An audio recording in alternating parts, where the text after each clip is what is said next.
Hello and welcome back. I'm Wolfnib and today we're gonna take a look at Ryan's Babe. So first thing I'm gonna do is just pop my hair back and put on some moisturizing cream. Ow.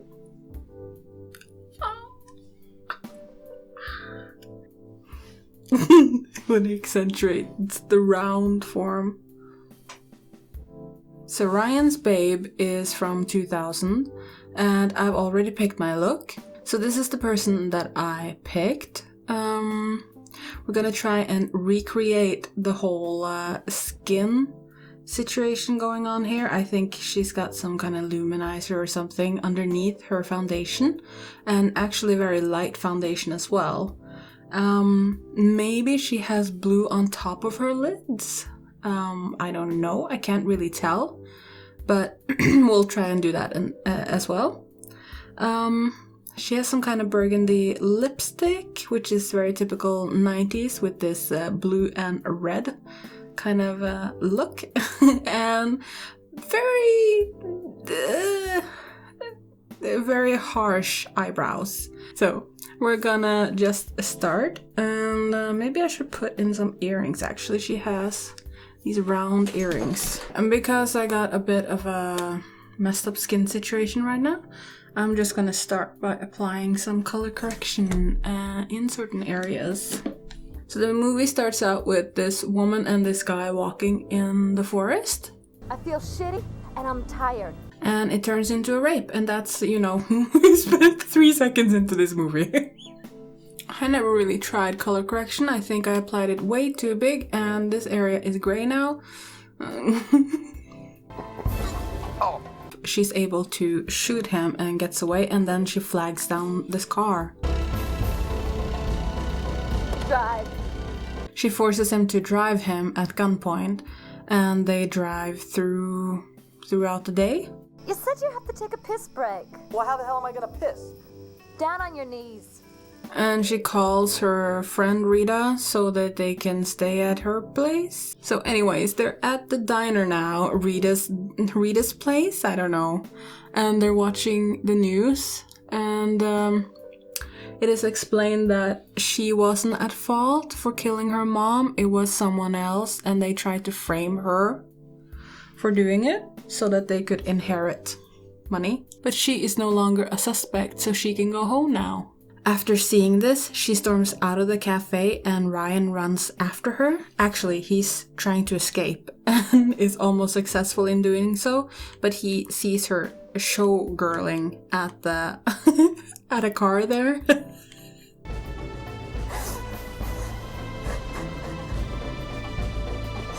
So as Ryan is trying to console her, he tells her that he also has some problems of his own.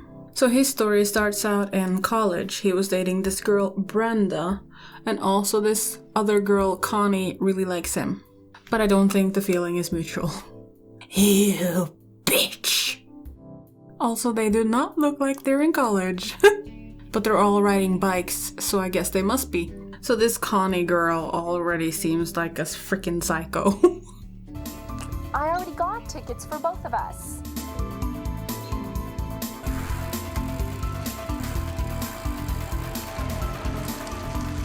They hear a car crashing into something. Ryan runs over and it's Connie. She's been hit. And this triggers a flashback within the flashback. The levels. It's so deep. Because you see, Ryan and Connie grew up together. And Ryan's bike was run over when he was a child. Connie saw this. Ryan? Connie steals some money from her family's piggy bank, and before she can leave, she's called downstairs. And I don't know why, but I just felt like this was so ominous. Angel, come on down here.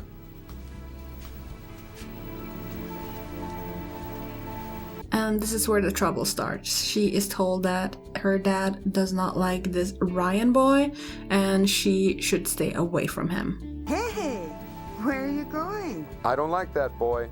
I don't want you hanging around him. But Connie, being the good girl she is, and she already loves Ryan, so she buys him a new bike. It's exactly like my wrecked bike. It's yours now. And Ryan is like, bye. Flashback is over. He takes her home or whatever. They go away. And we just hear this, we don't see it, but I think Ryan is like yelling at Connie to get her own life or something. He doesn't care how much he hurts me. He just doesn't care. Then it cuts to her dad being at a bowling alley. No, not bowling alley. Like a pub with what's it called? Pool table. And he gets into an argument and is thrown out because he's really drunk. Suddenly, Connie is being brought to the hospital because she's overdosed on pills. And you can just tell how this actress finally had her moment in the spotlight. Take her to Trauma 1. Oh yeah, she hasn't just overdosed, she's cut herself also. And then Connie's father gets home really drunk and he sees all the blood and he sees like the suicide note. And he gets really angry because Ryan doesn't love his daughter. So he's gonna kill Ryan now. There is no setup. And how is this more interesting than that other woman's story? Yeah, you forgot about her probably. That like killed her mom but then didn't kill her mom because it was a setup. You can definitely tell that I've been doing stuff over this area. I don't really know how to color correct. I'm sure it's a really good thing when you know how to do it. I don't know how to do it and I think it looks worse. So yeah, I'm gonna practice that maybe. Anyways, now we're at some kind of waterfront and a group of teens, pretty late 30 teens, is sitting in a group and Ryan is telling poetry. The bird of time has but a little way to flutter, and the bird is on the wing. Huh? Connie's father rushes over with a shotgun and is going to kill Ryan, so he runs off. Ryan's mom comes over to Connie's dad's house to try and talk him out of going after her son. Just let me talk to my son. It doesn't matter, Beth. Your boy drove my little girl to kill herself. Ryan talks to his mom and he tells her that he's gonna go down south to escape Connie's dad. Oh yeah, and just as a little tip, I got these brushes because I was just done looking at reviews. I couldn't go out and test them. Don't buy them because they're shit. Connie has a nightmare at the hospital and she is sedated. Ryan? Is Ryan there? Ryan! This isn't really important to the story, I don't think, because yeah, you'll see how many themes we jump into. Maybe we'll count them at the end. We'll see what happens. And Connie's mom gets called and told that Connie was just trying to commit suicide for attention. It's Dr. Kessler. She's fine. No trace of the sleeping pills. This suicide attempt was staged for attention. Cut to Ryan. He's sleeping on somebody's couch. Connie's dad has found him, so he runs away. Buddy, okay? Hey, do you need some cash? Thanks, just lock the door. So he's driving and then he sees this man on the side of the road. He asks him if he needs help. He says yes, he needs to change the tire. And this weird woman walks out and offers him money and stuff for his car because she doesn't like you just watch for yourself.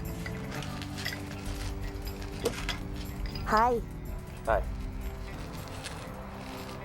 How much do you want for your car? Can't sell that car, man. Yes, you can. How much do you want on top of our car? We've had nothing but bad luck with this car. Don't listen to her. I don't like this car. I don't like this color green. I like your car. Ryan really likes this trade because I guess it's a lot of money for him and he needs money because now he's on the run. So he agrees.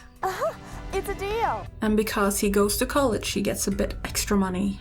Give this nice young man an extra $500. Wow. Local stores have been finding counterfeit American $100 bills for the past few days. Believe the counterfeiters, a couple in their mid-30s, bought a used car and paid $5,000 in phony US $100 bills. So now that he knows that he's driving around in a wanted car, he drives right into America, and this is where he meets this woman. So now we're back to the start. Right after that, we see Connie acting crazy. I told you I have nothing more to say. Ryan had nothing to do with this. Will you please leave me alone? You better leave before Daddy comes home. Daddy will never talk to me.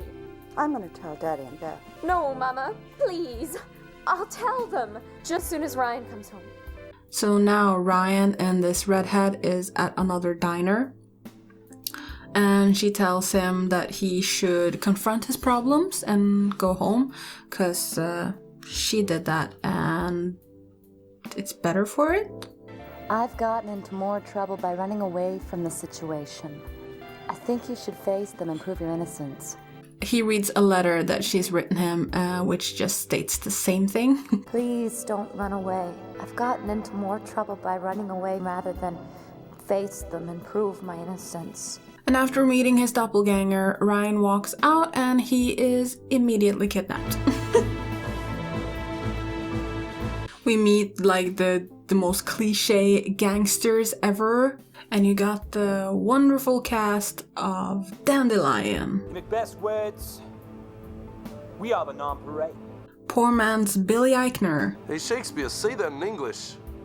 And Kenny Rogers. Vinny, your cousin Vinny. So apparently Ryan looks like this mobster's son. We've got your son. I know you want to check it out. What's your language, asshole? You want a deal? Well, anyways, Ryan is then taken to this compound after Ryan wakes up because he's been hit on the head. Who are you? I am Shakespeare. I need to go to the washroom. Stand back from the door, then manifest yourself with your hands up. He is allowed to go and take a pee. Go to pee, go pee, go pee. Keep the door open. And then he's drugged again. So after that's done and Ryan is put to sleep, Connie sits by the fireplace when her dad comes over. And I still don't understand why Ryan can't go home. The minute I see that son of a bitch, I'm gonna kill him for all this pain he's caused you. No, Daddy, you don't understand. Ryan wakes up again and wants to have another pee, or he wants to go to the toilet, which Shakespeare is okay with, and is also okay with him closing the door. I mandated not to engage in any dialogue with you. What the heck? Anyways, Ryan is able to escape and does so, and it's a good thing because right after there's a huge massacre on that compound. So Ryan escapes this by the hair, and he is hitching a ride with Adam Sandler. Of course, this truck driver goes ahead and does his natural thing, which is just immediately drug him. Ryan would be so loopy. The reason for the truck driver to do this is because he looked like his baby brother or something. I can't really remember. But you probably caught on that it doesn't really matter what happens, because you're just like, you're not even establishing the scene, you're just in the scene and then it's done. We're never gonna come back to it. So character names, development, anything like that is not important. I'm just gonna make sure that I don't spill anything since I've put on my foundation already. So after the truck driver just realizes he doesn't want to kidnap Ryan anymore, he lets him keep his jacket and tells him to contact a certain person at this cafe or restaurant, whatever it's called, diner. Ryan automatically gets a job there and is serving coffee, and as he's doing that, he's recognized as being this attacker. Guys, look, that's the guy that attacked Jenny on campus. Goodness. his boss at this diner just gives him like a huge apartment for him to just have. Ryan sits down to write a letter while these 3 cheerleaders break in and hit him on the head with a frying pan. They knock him out with a frying pan to the head. And yeah, they're there because their friend was attacked. And we all got that friend who takes it a bit too far. We should cut his dick off. But luckily they wait until her friend comes. They find out it's not Ryan. It's the wrong guy! And then they just dump him in this restroom somewhere. After Ryan wakes up and goes out of the bathroom, he meets this guy. Hey, fella, hop in. So yeah, now I guess we're going to Arizona. But luckily, this guy is a good guy and he's given Ryan a place to sleep, shower, gets him a job, everything is fine. Also, Ryan has a saying now. God's tried me in 1,000 ways. And now, Ryan's mom gets a phone call from Ryan's boss at this diner where he was kidnapped and everything. And she, of course, is upset by him just disappearing. Connie enters and is crying, and why? If it's her fault that he won't come back, then why don't you just fix that so that he can come back? Ryan calls his mom and tells her that where he is, first of all, and that he is happy down in Arizona. And as he's just randomly outside, he meets this woman. So yeah, this woman is being abused by her pimp, and Ryan helps her, meets her daughter straight away, and gets to know where she lives straight away. So that's a recipe for a continuous abuse lady. But hey, Ryan's a good guy, huh? And now we get a little bit of a work montage, and I swear this song was picked because it sounds like they're singing Lion Ryan or just Ryan Ryan.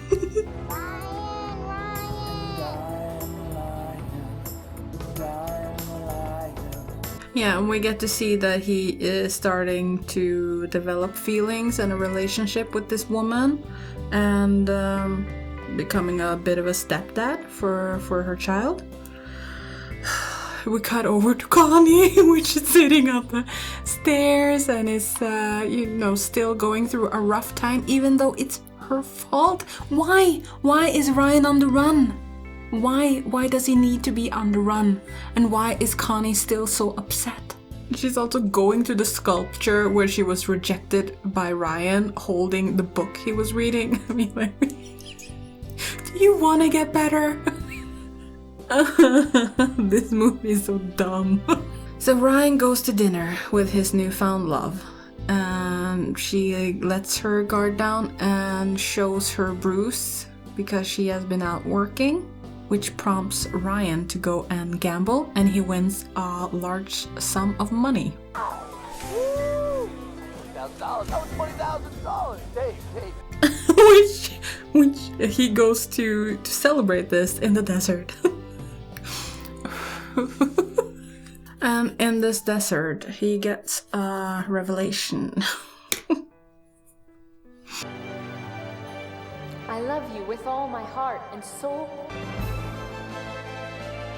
You always seem to be there to rescue and comfort me. Oh, look at this. So amazing. Wow, the makeup is woo.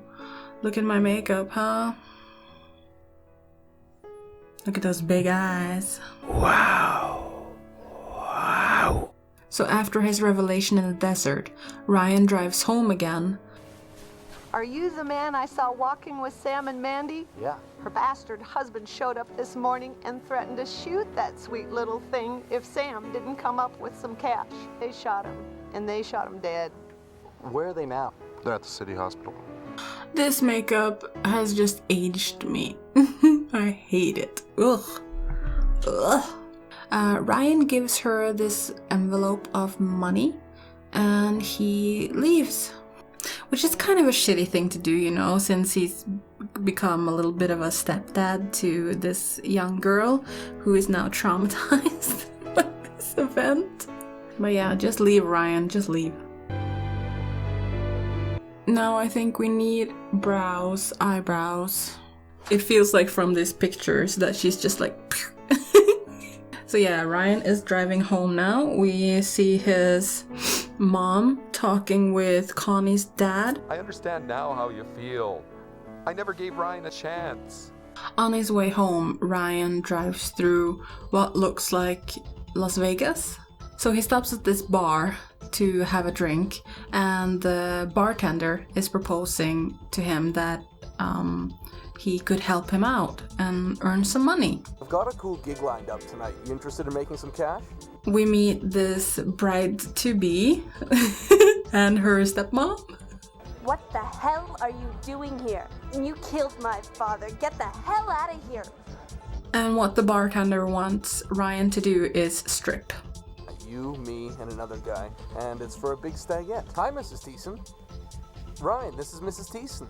Mrs. Mike Thiessen, you know, greatest NFL quarterback of all time. Hello, Miss Thiessen. Yeah, I gotta do my brows now before we start talking about this whole striptease or whatever. We could. Oh my god. Wow. They look great. They actually kind of look like hers. Okay, so this whole stripping sequence is just like, no. First you have this karate guy, which is not that bad, and I can understand why he is there. But then the bartender goes on, and it's just like, no. No. Actual no, though. Can you get off? Can you get off that freaking stage? Ew. And as soon as Ryan goes on, he is drugged by the friend of the bride. He is led off stage by this woman and wakes up in the bed of the other woman we saw earlier. And yeah. I better get going. No. Cringe. Hey, cowboy, you're in no condition to go anywhere. When he wakes up, he discovers that she is dead. And she died in her sleep. Oh my god, this movie. And he leaves in a rush because he's afraid that he'll get blamed. He hears on the radio that she died of natural causes, and yeah, that was it. That was that. And then we see Connie and Ryan's mom making a cake, getting ready for Ryan to come home. Connie is not sure that Ryan really wants her to stay, but this phone call seems to help. I'm coming home for you, babe. Well, now we're moving on to the most important part of the movie. The woman I'm supposed to be. Don't you touch that bag. Why do you think I left my boyfriend? And she is on the road because she wants to go to the big city to become a movie star. I'm going to be a movie star. And suddenly she sees the cops. And yeah, this woman does not like the police. I hate these pigs. They were so mean to me and my boyfriend. Who talks like that? Oh, I hate these pigs. Well, anyways, it gets Ryan pulled over and arrested, and the whole freaking movie ends on this scene. Love you, Ryan. Oh, so beautiful. Wow, who does your makeup? Me. And yeah, that was the movie. That was the freaking movie. I should just do my hair, just quickly. Really quickly. I should have had time to do this, but I didn't. I spent way too much time fiddling around. So she has way shorter hair than mine, so I could just... Okay, I'll fix this. I'll fix it really quickly, okay? Don't be too amazed. Okay, I got this little scarf here as well. Yeah, that was the movie, and this is my finished look. I look... What do I even look like? Oh, this looks so bad. Wow. Okay. No, I have the confidence to pull it off, though. I'm like, hi, Ryan. No. How does she do it?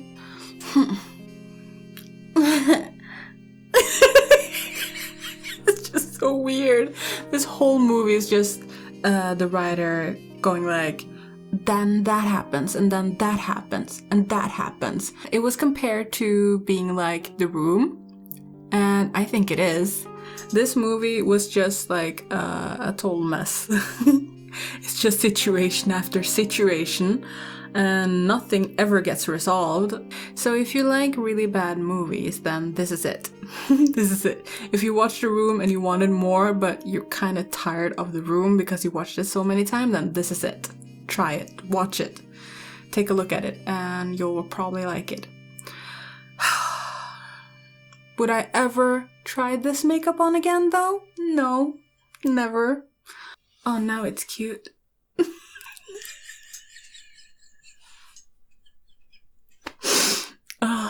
Wow. So yeah, that was it for today. Thank you so much for watching. If you have anything on your mind, please leave it down in the comments. If you'd like to support me, please consider to like and subscribe. And yeah, see you soon. Bye.